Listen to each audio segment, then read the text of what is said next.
भागवत जी।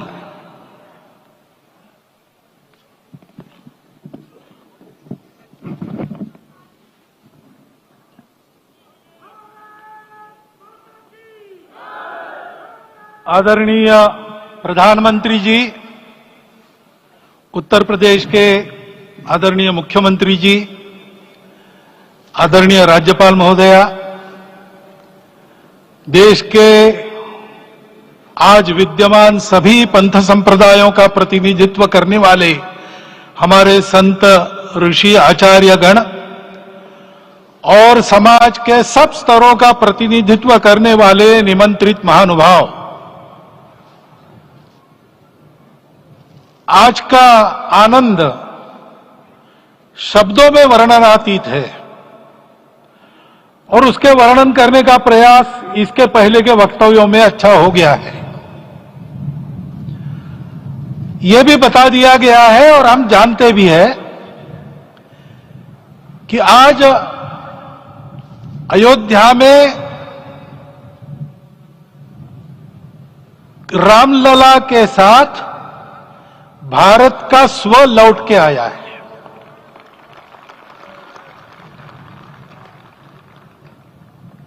और संपूर्ण विश्व को त्रासदी से राहत देने वाला एक नया भारत खड़ा होके रहेगा, इसका प्रतीक आज का कार्यक्रम बन गया है। ऐसे समय में आपके उत्साह का, आपके आनंद का वर्णन कोई नहीं कर सकता। हम यहां पर अनुभव कर रहे, पूर्ण देश में यही वातावरण है। छोटे छोटे मंदिर के सामने दूरदर्शन पर इस कार्यक्रम को सुनने वाले हमारे समाज के करोड़ों बंधु वहां पहुंच न पाए, ऐसे घर घर के हमारे नागरिक सज्जन, माता भगिनी सब भाव विभोर है, सब में आनंद है, सब में उत्साह है। और ऐसे समय में जोश की बातों में थोड़ी सी होश की बात करने का काम मुझे ही दिया जाता है। आज हमने सुना कि इस प्राण प्रतिष्ठा महोत्सव में पधारने के पूर्व प्रधानमंत्री जी ने कठोर व्रत रखा। जितना कठोर व्रत रखने को कहा था, उससे कई गुना अधिक कठोर व्रताचरण उन्होंने किया।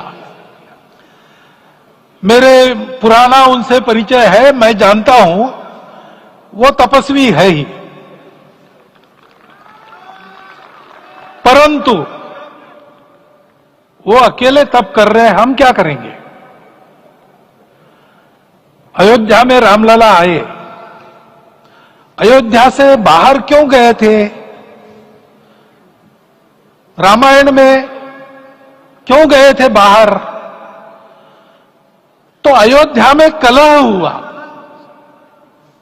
अयोध्या उस पुरी का नाम है जिसमें कोई द्वंद्व नहीं, जिसमें कोई कलह नहीं, जिसमें कोई दुविधा नहीं। वो हुआ 14 वर्ष वनवास में गए। वो सब ठीक होने के बाद दुनिया के कलह को मिटा के वापिस आए। आज रामलला वापस फिर से आए हैं 500 साल के बाद। जिनके त्याग, तपस्या, प्रयासों से ये सोने का दिन आज हम देख रहे, सुवर्ण दिवस देख रहे, उनका स्मरण प्राण प्रतिष्ठा के संकल्प में हम लोगों ने कहा, आपने सुना होगा, स्मरण किया। उनकी तपस्या को, उनके त्याग को, उनके परिश्रम को शत बार, सहस्त्र बार, कोटि बार नमन है। रामलला के यहां इस युग में आज के दिन फिर वापस आने का इतिहास जो जो श्रवण करेगा वो राष्ट्र के लिए कर्म प्रवण होगा और उसके राष्ट्र का सब दुख दैन्य हरण होगा। ऐसे इस इतिहास का सामर्थ्य है। परंतु उसमें हमारे लिए कर्तव्य का आदेश भी है। प्रधानमंत्री जी ने तप किया, अब हमको भी तप करना है। राम राज्य आने वाला है, वो कैसा था, दैहिक दैविक भौतिक तापा, राम राज नहीं कहु व्यापा। सब नर करहि परस्पर प्रीति, चलहि स्वधर्म निरत श्रुति नीति। सब निर्दंभ धर्म रत पुनि, नर अरु नारी चतुर सब गुनी। सब गुणज्ञ पंडित सब ज्ञानी, सब कृतज्ञ नहीं कपट सयानी। राम राज्य के सामान्य नागरिकों का जो वर्णन है, हम भी इस गौरवमय भारतवर्ष की संतानें हैं। कोटि कोटि कंठ उसका जयगान करने वाले हमारे हैं। हमको इस प्रकार के व्यवहार को रखने का तप आचरण करना पड़ेगा। हमको भी सारे कलह को विदाई देनी पड़ेगी। छोटे छोटे परस्पर मत रहते हैं, छोटे छोटे विवाद रहते हैं, उसको लेकर लड़ाई करने की आदत छोड़ देनी पड़ेगी। आखिर है क्या? ये बात बताई वो सामान्य नागरिक कैसे थे? निर्दंभ, प्रामाणिकता से आचरण करने वाले, केवल बातें करने वाले नहीं और बातें करके उसका अहंकार पालने वाले नहीं थे। काम करते थे, आचरण करते थे और अहंकार नहीं था। ऐसे वो थे और धर्मरत थे। यानी क्या थे? इस पर कठिन भाषा में प्रवचन बहुत लंबा हो सकता है, लेकिन थोड़े में धर्म के जो 4 मूल्य जिनकी चौखट पर धर्म है, ऐसा श्रीमद् भागवत में बताया है, सत्य करुणा शुचिता तपस, उसका आज हमारे लिए युगानुकूल आचरण क्या है? तो सत्य कहता है कि सब घटों में राम है, ब्रह्म सत्य है, वही सर्वत्र है।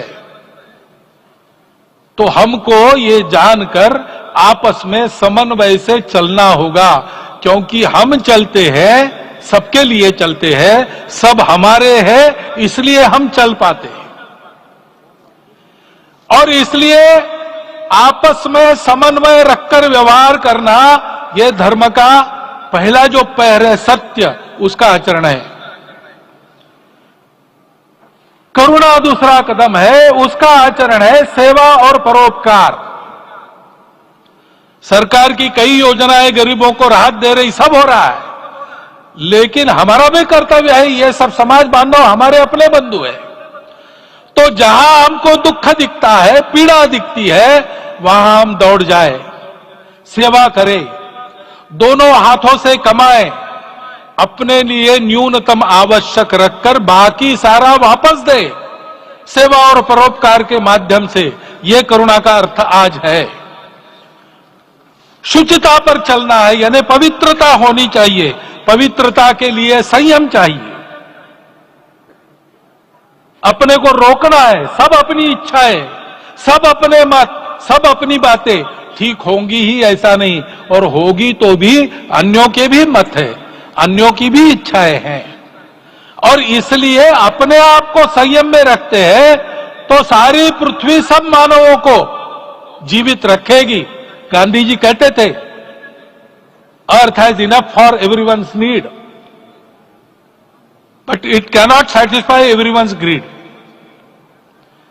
तो लोभ नहीं करना, संयम में रहना और अनुशासन का पालन करना, अपने जीवन में अनुशासित रहना,